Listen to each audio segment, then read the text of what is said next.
Hola, muy buenas tardes. Hoy comenzamos la tercera unidad de este curso que hemos llamado Lo político en las políticas públicas. Ustedes saben por las discusiones que tuvimos en el inicio de nuestras clases que cuando hablamos de política en español nos estamos refiriendo a un concepto polisémico que en otros idiomas se denota empleando diferentes expresiones. Por ejemplo, en el inglés hemos comentado aquí cómo el concepto de policy, el concepto de politics y el concepto de polity denotan tres dimensiones del ejercicio político que en español se denotan con una sola palabra, que es política. Cuando hablamos de policy, hablamos de lo que en español denominamos políticas públicas, instrumentos de intervención social para la resolución de problemas o demandas sociales. Cuando hablamos de politics, hablamos de ese ejercicio contencioso de la política, lo que se hace en la esfera de lo público, cuando se introducen iniciativas, argumentos, deliberaciones para alterar uno u otro aspecto de la realidad social. Cuando hablamos de polity, hablamos de esa esfera de lo político, que es mucho más abarcadora, mucho más amplia y que de alguna manera se expresa en todas las relaciones entre los seres humanos. El día de hoy entonces vamos a situar el tema de las políticas en esa esfera más amplia, multidimensional de las relaciones sociales y vamos a referirnos para eso como puerta de acceso a un concepto que ha sido muy importante en la economía, en la ciencia política y en el ejercicio concreto de la política, que es el concepto de gobernanza. Esta exposición primero abordará algunos elementos conceptuales que son necesarios para interpretar la cuestión de la gobernanza y después haremos algunas consideraciones acerca de los aspectos que yo arbitrariamente considero centrales en el texto de Farnsworth que se llama Gobernanza, Negocios y Política Social. Lo primero es que yo creo que hay una serie de cosas que necesitamos saber para podernos ubicar en esta discusión, unos conceptos que son básicos para ese ejercicio.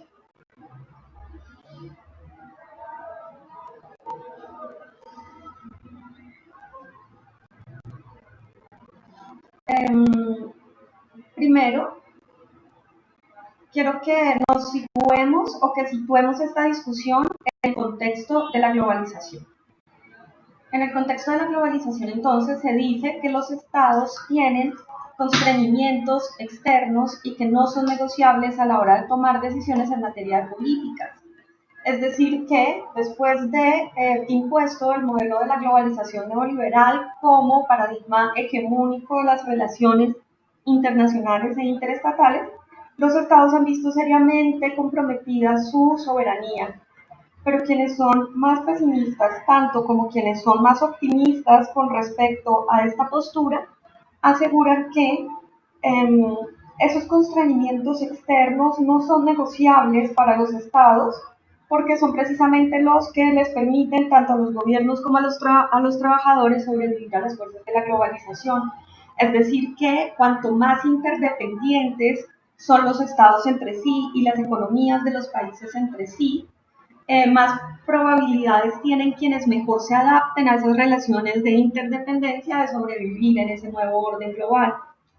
Por lo tanto, la globalización económica, dicen sus defensores, tiene un alcance mayor que la propia capacidad de regulación de los gobiernos sobre su territorio, es decir, tiene más peso la globalización económica que la propia gobernabilidad dentro de las fronteras de los países. En este sentido, las instituciones multilaterales de gobernanza no alcanzan a controlar este fenómeno de la interdependencia. Y esa es la razón por la cual los estados, se nos dice, escapan a la regulación, los mercados escapan a la regulación política. Los mercados tienen cada vez mayor autonomía con respecto a la regulación pública que los gobiernos puedan hacer sobre esos mercados. Y ese es uno de los sellos distintivos del neoliberalismo. Se dice además que, aun cuando los gobiernos quisieran resistirse a estas dinámicas, no podrían hacerlo porque entonces el capital escaparía, la inversión extranjera directa se vería seriamente comprometida y asimismo el empleo y la tributación que sostiene al Estado. para entender cómo opera este fenómeno y en gran medida, como vamos a ver más adelante, para justificarlo y para racionalizarlo, se ha creado justamente el concepto de gobernanza.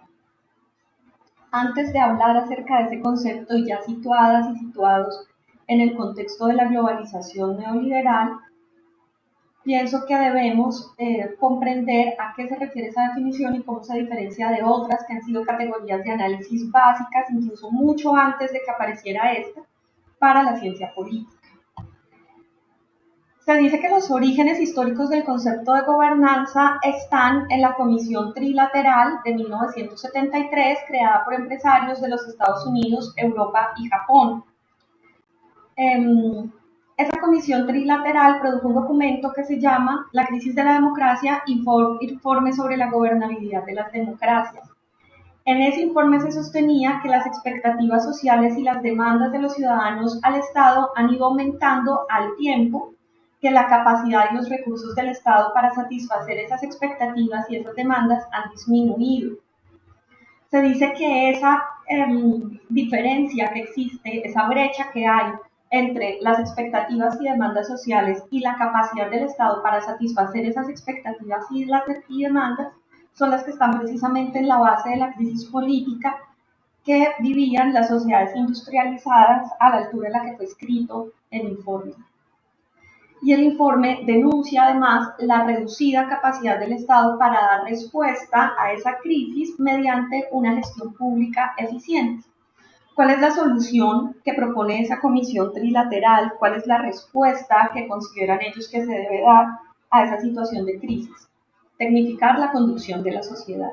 Y sobre esto hablamos en la unidad 1 cuando dijimos que esa conciencia de la importancia que tiene el conocimiento científico y técnico no solo para los procesos productivos, sino también para la gestión y la regulación de lo público, se han ido convirtiendo progresivamente en una forma de dominación que no acude a la violencia, sino que se apoya en el conocimiento de la ciencia y de la técnica, que además sirve para legitimarlos y para dotar de credibilidad a esos dispositivos de conducción de la sociedad. Aquí vemos cómo el informe de la Comisión Trilateral lo que hace es ni más ni menos que sancionar, es decir, declarar, promulgar una cosa que ya había venido como característica esencial de los estados modernos en el marco del capitalismo liberal durante toda la historia de la modernidad. Esa solución de tecnificar la conducción de la sociedad incluye la necesidad de confiar esa conducción a actores sociales, empresas, asociaciones, grupos de interés privados y cada vez menos a las instituciones públicas, de forma que los conflictos que puedan emerger en la gestión de la sociedad se puedan, según ellos, controlar de mejor manera. Más específicamente, el Banco Mundial, en una publicación de 1989 sobre la situación económica y política en el África subsahariana, trata de dar cuenta de las dificultades que obstruyen el crecimiento de los países llamados en desarrollo durante la fase postcolonial en África, y al hacerlo recurre reiteradamente a la expresión gobernanza. ¿Por qué lo hacen? Lo hacen en gran medida porque el concepto de gobernanza permite evitar las consideraciones de tipo político. El concepto de gobierno y el concepto de gobernabilidad son dos conceptos que, aunque diferentes, tienen en común que giran en torno al papel del poder social en la toma de decisiones sobre los destinos de una nación. Mientras que el término gobernanza está mucho más orientado hacia los procesos considerados desprovistos de ideología que permitirían una toma de posición que considerara no solo los intereses del Estado, sino también, y creo yo, fundamentalmente los intereses de los actores privados. La gobernanza gana fuerza durante los 90 en el área de los estudios administrativos, en el área de las políticas públicas, especialmente las políticas públicas urbanas, y en el sector de las relaciones internacionales. Y desde entonces es permanente el uso del concepto tanto para las Naciones Unidas como para las organizaciones regionales, sobre todo la OCDE, en los ámbitos institucionales, académicos y particularmente en los ámbitos académicos anglosajones. Más adelante en esta presentación vamos a ver algunos comentarios que al respecto hace Immanuel Wallerstein, aunque desde ya les advierto que esas diapositivas están elaboradas en portugués y por razones de tiempo no he podido traducirlas al español, pero pues ustedes harán conmigo la lectura en voz alta. La gobernanza funciona básicamente como un instrumento intelectual y político que fuere cual fuere la especificidad de los usos que se le dan a ese instrumento en términos de situaciones concretas, tiene un objetivo central que es suplir, sustituir al poder político. Esto tiene que ver con la afirmación que hacíamos hace un momento acerca de cómo la función legitimadora del concepto de gobernanza es precisamente la de ofuscar cualquier contenido político contencioso que pueda haber en el proceso de toma de decisiones públicas. Pretender sustituir al poder político de esa toma de decisiones, en esto quiero ser muy clara con ustedes desde el comienzo, es una tarea completamente ideológica que desempeñan esos grupos de intereses privados. Y es ideológica porque ninguna decisión pública es estrictamente técnica. Todas las decisiones públicas son decisiones políticas, por lo tanto están mediadas por ideología. El concepto de gobernanza busca ocultar detrás de aparentes dinámicas de intercambio y negociación entre privados esos intereses mediados por la ideología y la presencia insoslayable del poder político en toda negociación.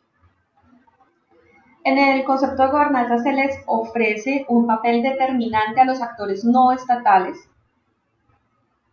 y esa es una característica importante porque antes de esta etapa de gobernanza neoliberal, lo que veíamos era que los actores estatales de alguna manera lideraban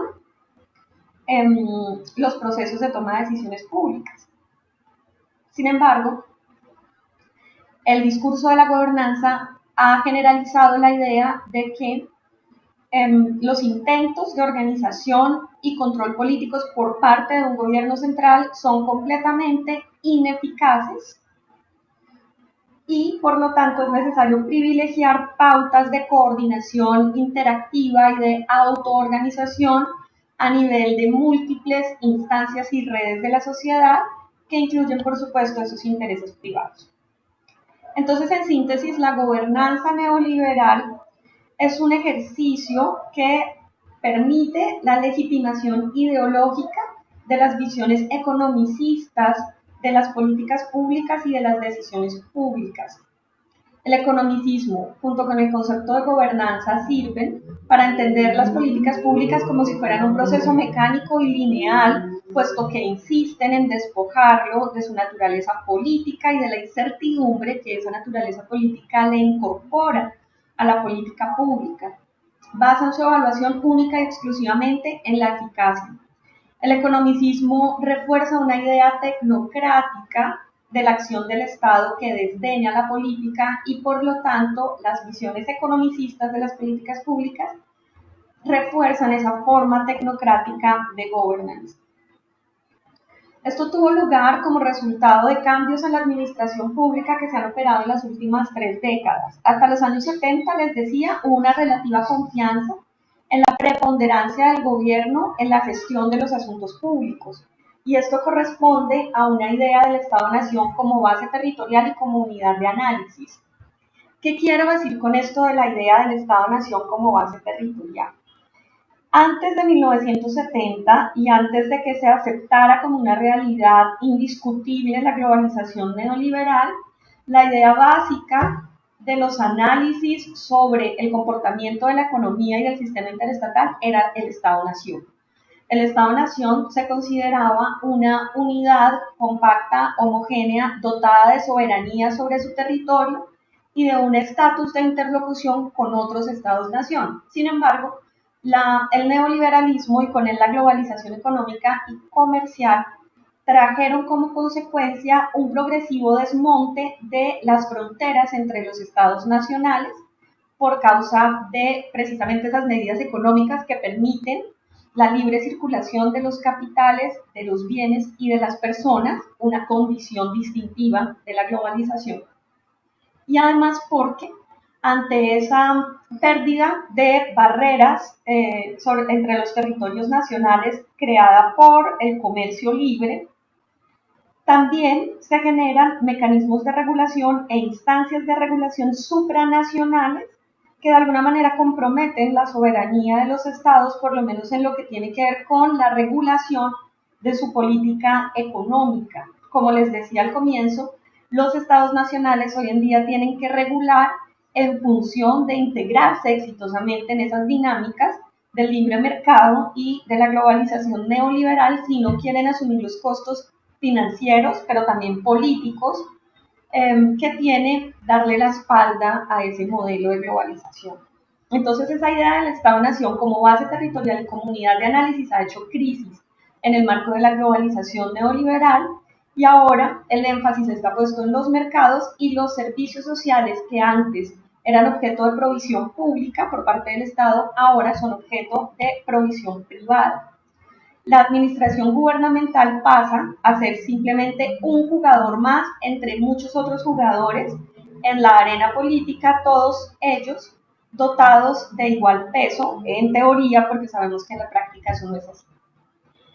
La arena política es ahora, por supuesto, mucho más competitiva e incluye más actores, y las fronteras entre lo público y lo privado son ahora cada vez menos precisas. Todo esto ha transformado la capacidad de control que tienen los gobiernos sobre sus propias políticas. Por lo tanto, el gobierno hoy en día se considera un facilitador y la administración pública ya no es un asunto del gobierno, sino de la gobernanza. Eso significa que cada vez se atribuye menos responsabilidad al Estado a sus instituciones y más responsabilidades a esas prácticas híbridas que combinan sistemas administrativos con mecanismos de mercado. Por ejemplo, la nueva administración pública. La nueva administración pública busca precisamente que bajo la apariencia de búsqueda de la eficiencia, la transparencia y la eficacia del sector público, se encubra la emulación por parte del Estado de prácticas de gestión propias de la empresa privada, y con ello la esfera de lo público pasa a ser colonizada ideológicamente y también técnicamente por los procesos y las lógicas propias del sector privado y de la generación de riqueza. El concepto de gobernanza no es unívoco, se puede interpretar por lo menos de tres maneras distintas, aunque ellas no se excluyen entre sí, sino que se complementan. Por gobernanza podemos entender el correlato en la esfera del debate público al proceso que en la esfera de la economía tuvo lugar con la privatización a gran escala de comienzos de la década del 80. El propósito de ese proceso de privatización a gran escala era el llamado Estado mínimo, lograr que esos aparatos de Estado grandes, robustos, encargados de toda la provisión social de los bienes básicos, diera lugar a un Estado cada vez más reducido, más eficiente y menos condicionado por las demandas y las presiones sociales. A eso se le conoce como Estado mínimo y está estrechamente ligado al proceso de privatización de empresas públicas que tuvo su momento de auge en la década de los 80. El concepto de gobernanza vendría a ser un correlato que sirve de subtexto a ese proceso de privatización. Por gobernanza también se entiende esa nueva forma de administración pública de la que les hablaba hace un momento, consistente con la introducción de métodos y estructuras propias del sector privado. Y por gobernanza también podemos entender la forma predominante de toma de decisiones en eso que sus defensores llaman una sociedad policéntrica, es decir, aquella en la que es un gran número de interacciones entre actores públicos y privados los que hoy en día sustituyen a la autoridad soberana del gobierno. Por lo tanto, podríamos decir que la idea de gobernanza combina la efectividad práctica de valores democráticos liberales con la efectividad propia de las prácticas y los procesos de la gestión justa. Allí juegan un papel muy importante valores como la confianza, la interdependencia, la diplomacia y la reciprocidad. Esta forma hegemónica de relación entre el Estado y los actores sociales obedece a la necesidad de dar una nueva denominación a las políticas neoliberales con el propósito de atenuar un poco la resistencia que ellas generan en las comunidades. Entonces no se trata tanto de buscar una mayor horizontalidad en las relaciones sociales como el concepto de gobernanza podría sugerirlo, sino que se trata más bien de una tentativa por legitimar un conjunto de decisiones y de medidas que generaron mucha resistencia. Por ejemplo, el Banco Mundial, a partir de 1989, ya hablaba de good governance en lugar de hablar de ajuste estructural. Cuando decimos ajuste estructural, nos estamos refiriendo a todas aquellas medidas que los organismos multilaterales de crédito imponen a los estados para garantizar, por medio de procesos de desmonte de la provisión pública de los bienes sociales, el pago de la deuda externa. Entonces, obviamente, cuando los organismos multilaterales recomiendan medidas de austeridad fiscal, de recorte del gasto público, de aumento de los impuestos al consumo, no a la riqueza, todos esos paquetes de medidas que sin lugar a dudas golpean más duro los estratos sociales bajos y medios, se genera una resistencia y un rechazo por parte de algunos sectores políticos. Entonces, para amilanar un poco ese rechazo, el Banco Mundial introduce el concepto de good governance en 1989.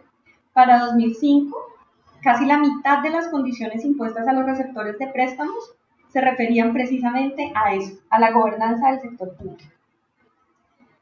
Les voy a leer esta cita de Patricia Kenneth, que se refiere a esa cuestión. Ella nos dice que la respuesta del Banco Mundial y del Fondo Monetario Internacional a las críticas constantes, no solo por el impacto negativo de sus programas de ajuste estructural, sino también en relación a los problemas de rendición de cuentas y transparencia, ha sido optar por incorporar, legitimar y garantizar las reformas a través de la inclusividad, extendiendo su asociación con la sociedad civil en el proceso de formulación de las políticas y promoviendo una forma de good governance que conjuga la nueva administración pública con la defensa de la democracia liberal. Como consecuencia del fracaso de los modelos de desarrollo, la percepción de esas medidas que acabamos de mencionar cambió drásticamente.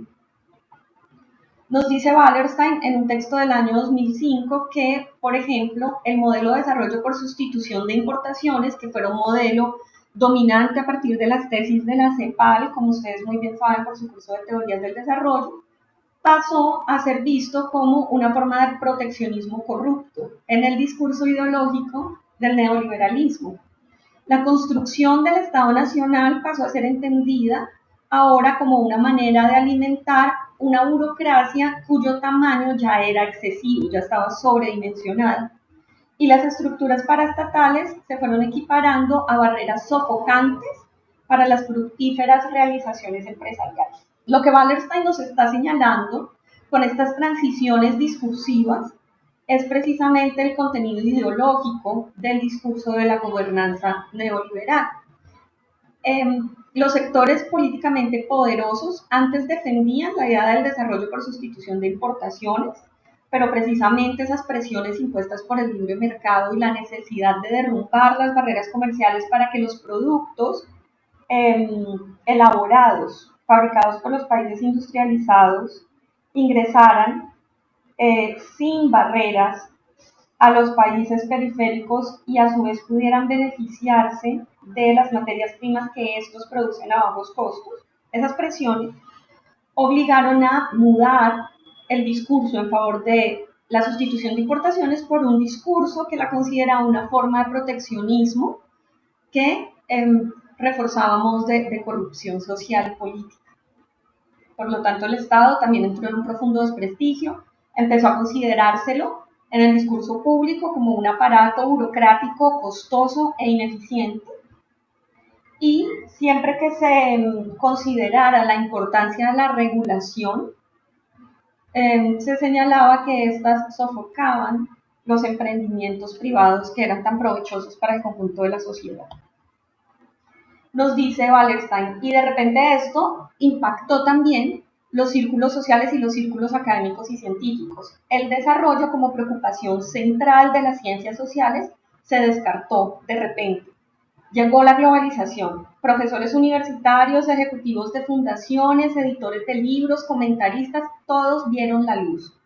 Ciertamente la óptica, o mejor dicho, las soluciones cambiaron. Ahora la manera de avanzar no eran las actividades de sustitución de importaciones, sino aquellas orientadas para la exportación. Abajo las industrias nacionales y los controles a las transferencias de capital. Arriba los flujos de capital transparentes y sin obstáculos. En lugar de regímenes de partido único, estudiemos todos la gobernanza, una nueva palabra espléndidamente erudita, muy inescrutable, si es que no desprovista de sentido. Casiolato y Lastres, por su parte, considera, en la misma dirección de Wallerstein, que el neoliberalismo representó una contrarrevolución en la teoría y en la política de desarrollo.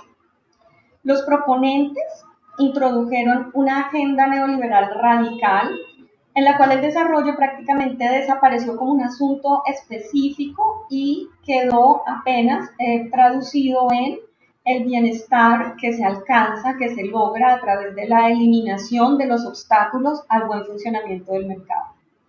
Esta agenda neoliberal declaró que el crecimiento a largo plazo podría ser maximizado si se buscaba la eficiencia en la localización de corto plazo según los precios de mercado, y que aun cuando las fallas de mercado existan, los mercados imperfectos siempre son mejores que los estados imperfectos. Ese es el discurso ideológico que refuerza el concepto de gobernanza neoliberal.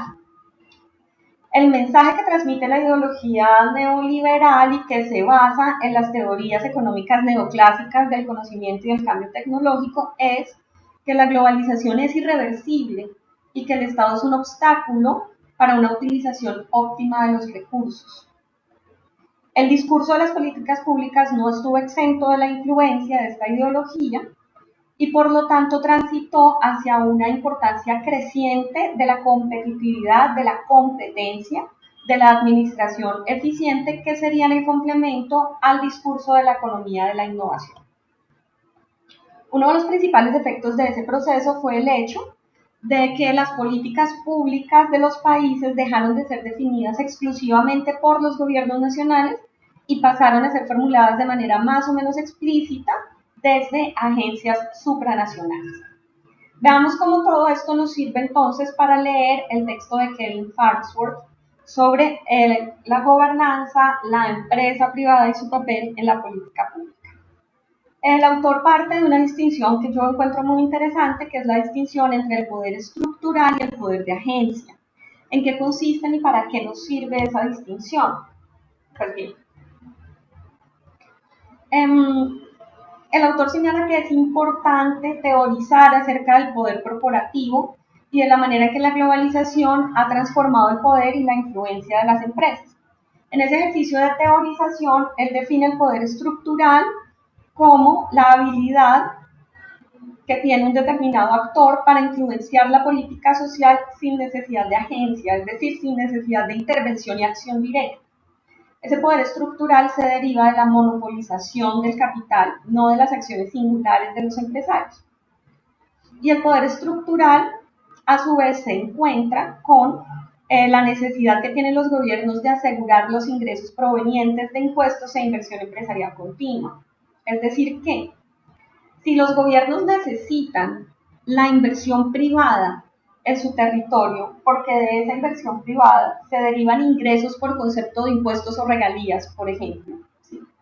Entonces, cada vez más, quienes hacen esa inversión privada tienen poder sobre la política social.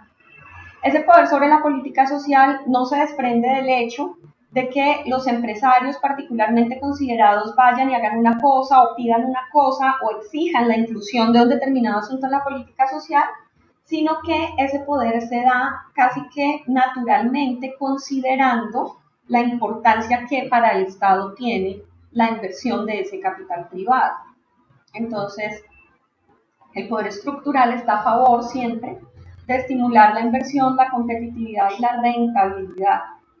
Una característica interesante de ese poder estructural es que las empresas logran entonces que el interés nacional sea equivalente o sea identificado en el imaginario público con sus propios intereses. Ellos tienen unos intereses, una agenda y la persiguen, pero logran de alguna forma que esos intereses privados se identifiquen con el interés nacional. Y se nos dice que eso es así porque si a ellos les va bien, al país le va bien. Si a ellos les va bien, podrán generar empleo, podrán contratar trabajadores y el gobierno podrá recibir recursos por concepto de impuestos, por concepto de regalías.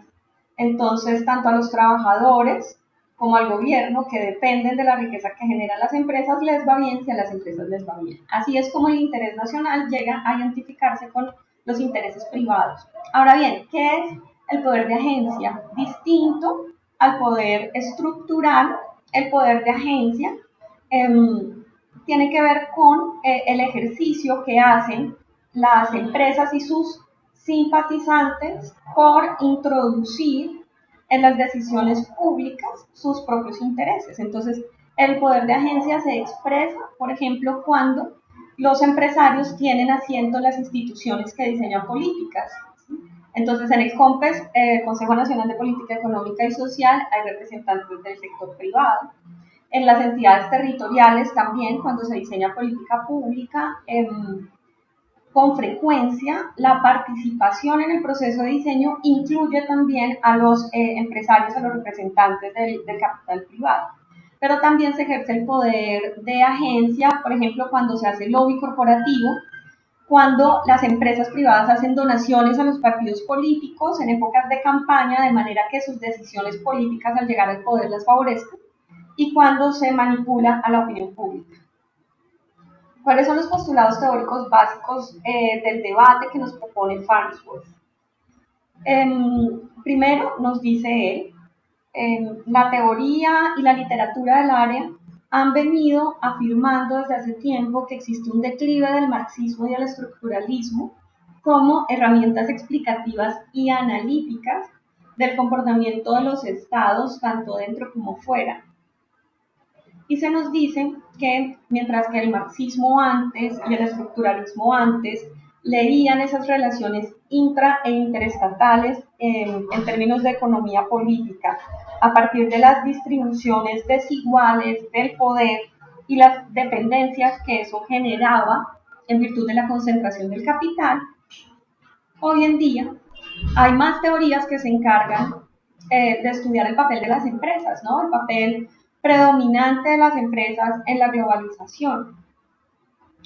En esa predominancia de las empresas en la globalización, que muchos teóricos tienden a celebrar, está incluida la idea de que el bienestar social es o debe ser inevitablemente reducido, porque el bienestar social es una cuestión onerosa y es una cuestión que sirvió durante muchas décadas para justificar el excesivo aparato burocrático del Estado.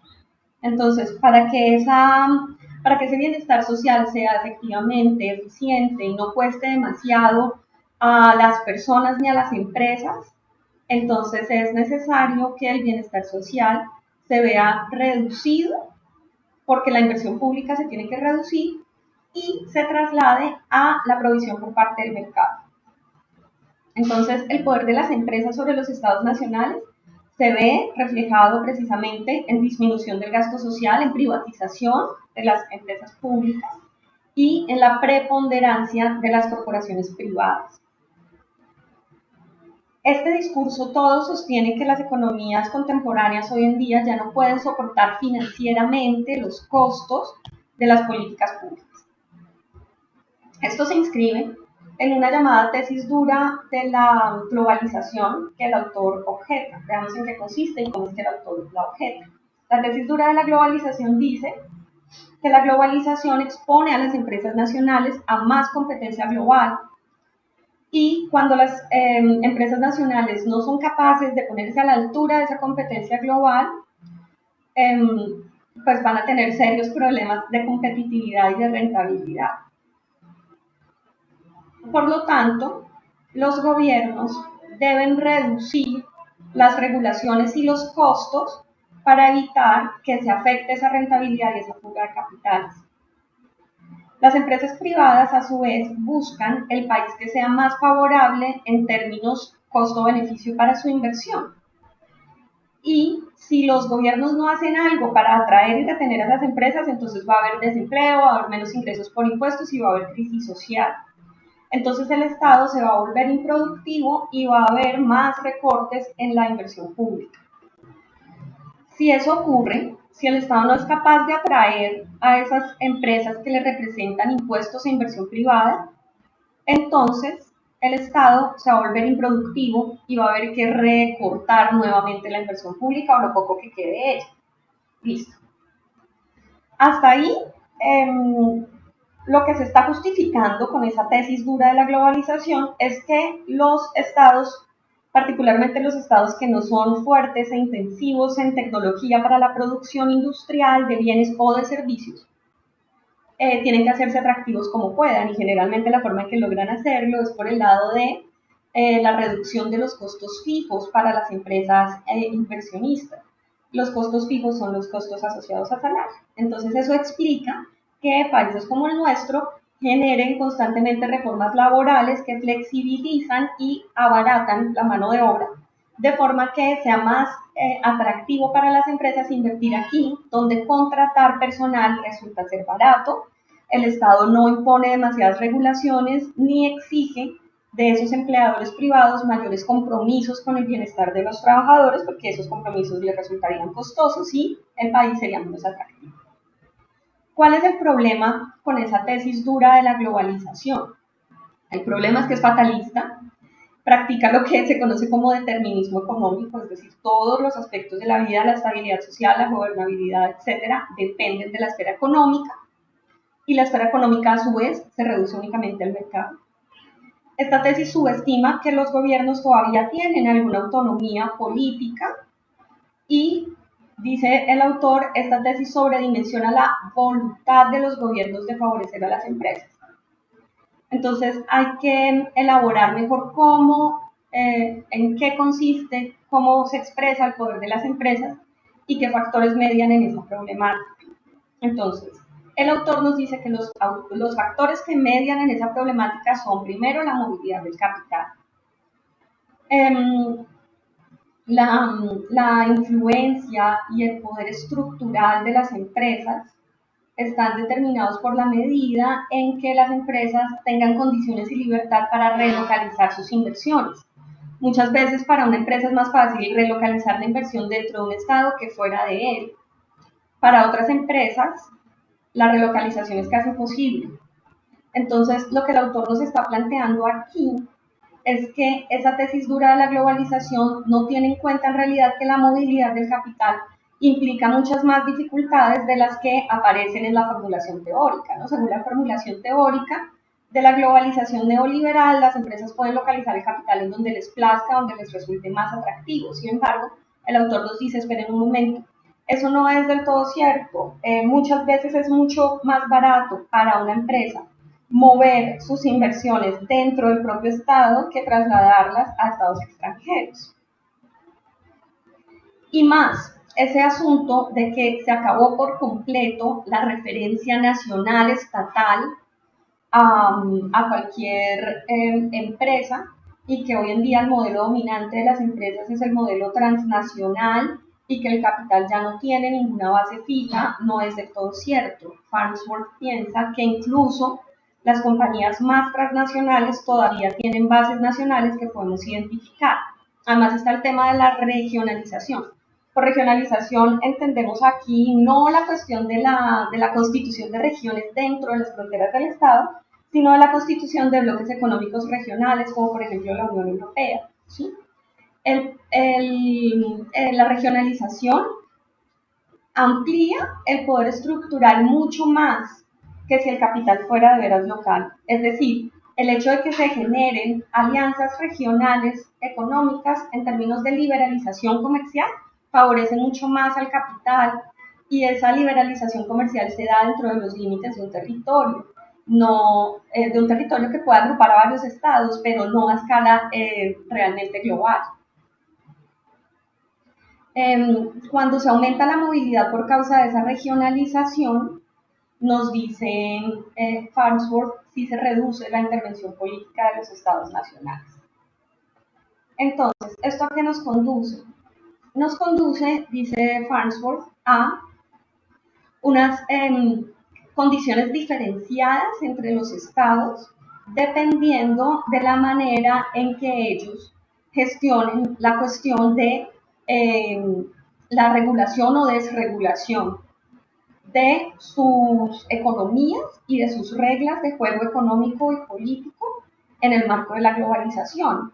Entonces, el autor nos dice que aquellos estados que tienen niveles de cooperación y coordinación entre compañías y grupos de interés, se puede traducir esto, aquellos que están más orientados por una perspectiva de largo plazo, que le dan importancia al contrato social negociado con los empleados y que tienen mayor dependencia de las capacidades y la productividad impulsados por una política social fuerte, son estados que enfrentan menos amenazas a la provisión social por causa de las relocalizaciones significativas de las empresas, mientras que los estados que se lanzan de cabeza a una economía liberal de mercado, que no tienen estructuras de coordinación, en los cuales las corporaciones solo extraen ventajas competitivas de factores asociados a costos y particularmente a costos de mano de obra, son estados que no pueden tener mayores niveles de capacidades porque su atractivo no está en la generación de capacidades y con ellas en la intensidad tecnológica de su producción, sino ante todo en la reducción de costos fijos de mano de obra. Y por lo tanto las relaciones laborales son muy inestables y generan conflictividad social, sus sistemas de bienestar social son débiles y hay mayores demandas por parte del capital privado de reducir las regulaciones, de reducir la tributación, las empresas no quieren pagar impuestos, y de reducir la provisión social a manos del Estado. Esos estados que tienen esas características enfrentan más amenazas de los compradores corporativos que son ansiosos por obtener condiciones favorables para reducir sus costos de mercado. En todo este escenario, ¿cuál es el papel que juegan las instituciones internacionales? Las instituciones internacionales tienden a reducir la autonomía del Estado nacional porque imponen sus estrategias macroeconómicas o de bienestar con arreglo precisamente a los criterios de esa doctrina dominante que es el neoliberalismo. Cuando por vía de esas estrategias impuestas por los organismos multilaterales, el Estado se vuelve más dependiente del capital privado, entonces el poder estructural de ese capital privado aumenta y se refuerza. Y las instituciones internacionales aumentan la expansión de ideas globales hegemónicas acerca de la privatización y de la liberalización de los mercados. Esas ideas globales se vuelven hegemónicas porque los estados consideran que es menester incorporarlas.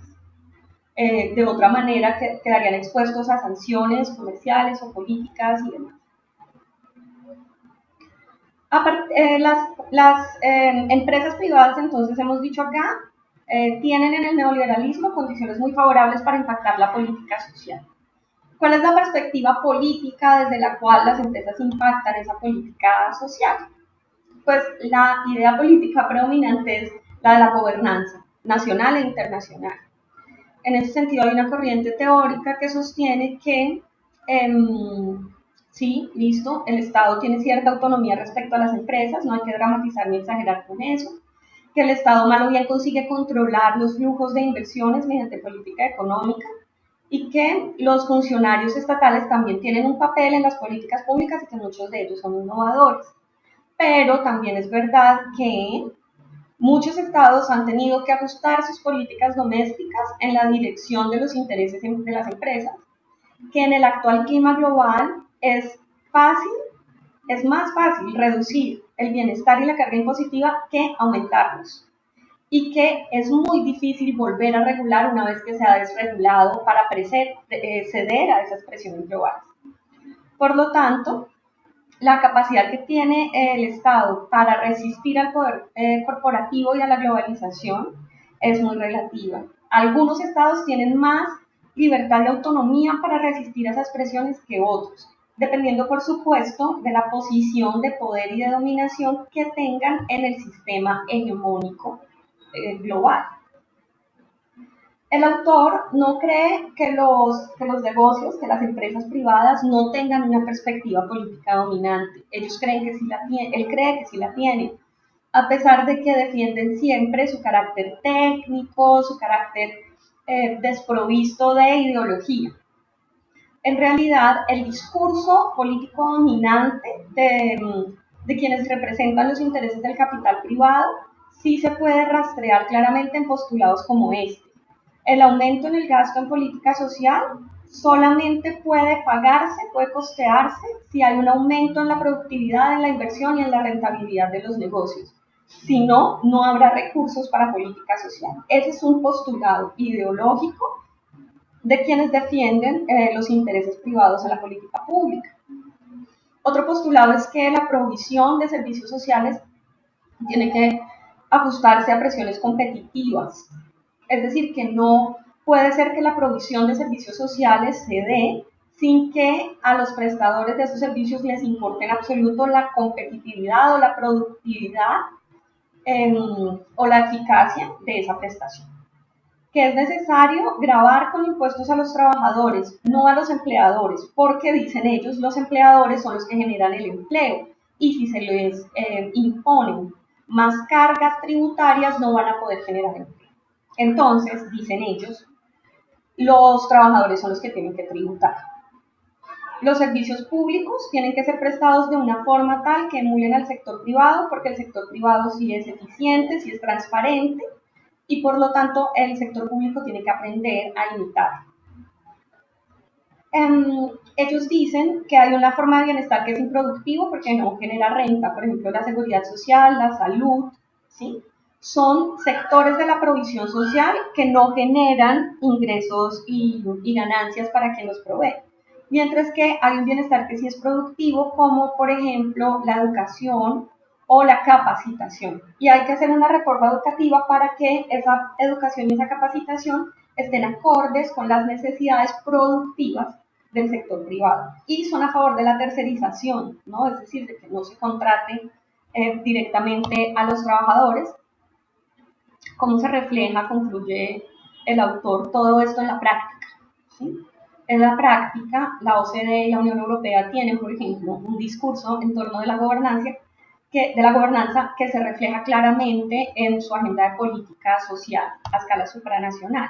Comparando, por ejemplo, la visión de política social centrada en las empresas y el discurso de la OCDE y de la Unión Europea, se ve que la agenda de política social supranacional se ha orientado del lado de las empresas. Entonces, fíjense ustedes, por ejemplo, que el autor nos cuenta que la OCDE pone el énfasis siempre en estimular el empleo, en estimular los salarios flexibles, en eliminar los impedimentos para la creación y la expansión de las empresas, en que se relajen las regulaciones laborales, en que se aumenten las competencias de los empleados para que los empleados sean cada vez más funcionales a las demandas y a las exigencias del mercado, que se reformen los sistemas de seguridad social porque son costosos e improductivos y que en el sector público se haga contratación externa porque los privados sí saben hacer las cosas con eficacia. Estoy, por supuesto, exponiendo, ¿no?, las ideas que ellos sostienen y que yo definitivamente no suscribo en absoluto. La Unión Europea tiene también el énfasis en mejorar la competitividad de Europa y le da mucha importancia a una fuerza de trabajo capacitada y adaptable como garantía para lograr esa competitividad. Entonces, esto es una cosa entre paréntesis, pero creo que es muy importante mencionarlo. Esa idea de que tiene que haber una fuerza de trabajo capacitada y adaptable significa que la educación se tiene que transformar, que esa educación centrada en el conocimiento y en la formación, digamos, ética y política que la universidad entendía como su proyecto moral en la sociedad, tiene que acabarse porque lo que se necesita hoy en día no son tanto personas que sepan muchas cosas, ni que tengan una capacidad de juicio crítico frente a las cuestiones pues, de la sociedad, sino que se necesita personas que se adapten fácilmente a cualquiera que sea el contexto en el que la flexibilización laboral lo ponga a trabajar. Y se necesita que tengan las competencias básicas que el resto lo aprende en el mundo del trabajo. La Unión Europea defiende también que se reduzcan los impuestos en términos generales. Eso es delicado porque cuando se reducen los impuestos, se reduce también la capacidad financiera que tiene el Estado para proveer bienestar social a aquellos sectores sociales que no le resultan atractivos al capital, ¿sí? Y les decía, defienden el entrenamiento y el aprendizaje a lo largo de la vida, es decir, que la universidad solamente da unas competencias mínimas, básicas, que el resto se va aprendiendo en la práctica, y hay un recorte importante de los costos laborales no salariales, lo que en nuestro país son, por ejemplo, los recursos para fiscal, pero también todas esas otras garantías que los empleados y las empleadas tenían otrora, como son el bienestar social, la salud, las pensiones, etc. Lo que les quiero proponer es que ustedes hagan una reflexión acerca de cuál es la alternativa que Santos propone a ese modelo de gobernanza neoliberal. Y quiero que al proponer esa alternativa o al desentrañar esa alternativa que Santos le propone al modelo de gobernanza neoliberal, pues se paren ustedes en una postura crítica, ¿no?, respecto de lo que significa la gobernanza, y la utilicen para leer nuevamente el instrumento de política pública sobre el que ustedes han trabajado desde la sesión anterior. ¿Qué indicios de gobernanza neoliberal observan ustedes en el proceso de construcción de política pública que es objeto del análisis que estamos haciendo en esta clase? ¿Qué posibilidades ven ustedes en ese documento de construir una mirada alternativa al proceso de toma de decisiones de política pública? Les pido entonces que luego de revisar este video, de revisar el texto de Farnsworth, del que yo estoy presentando aquí, una lectura completamente arbitraria, subrayando lo que a mí me parece importante. Y luego de leer el texto de Santos sobre las alternativas a la gobernanza neoliberal, ustedes respondan estas tres preguntas. Repito. 1. ¿Cómo Santos se opone a esa idea de gobernanza neoliberal y qué propone en esa oposición? Segundo, en el documento COMPAS que ustedes están analizando, ¿qué indicios de gobernanza neoliberal logran observar? Sobre todo, obviamente en el componente dogmático de la política, ¿no?, y en lo que la política declare acerca de su proceso de construcción. Y tercero, ¿qué posibilidades ven ustedes en esa política pública de una mirada alternativa al proceso de toma de decisiones? Es decir, no todo lo que el documento de política declara coincidirá obviamente con estos criterios de la gobernanza neoliberal. ¿Qué aciertos y qué oportunidades ven ustedes en términos de crítica a la gobernanza neoliberal ven ustedes en el objeto del COMPAS? Les agradezco mucho su atención hasta este punto y su paciencia, y nos vemos más tarde.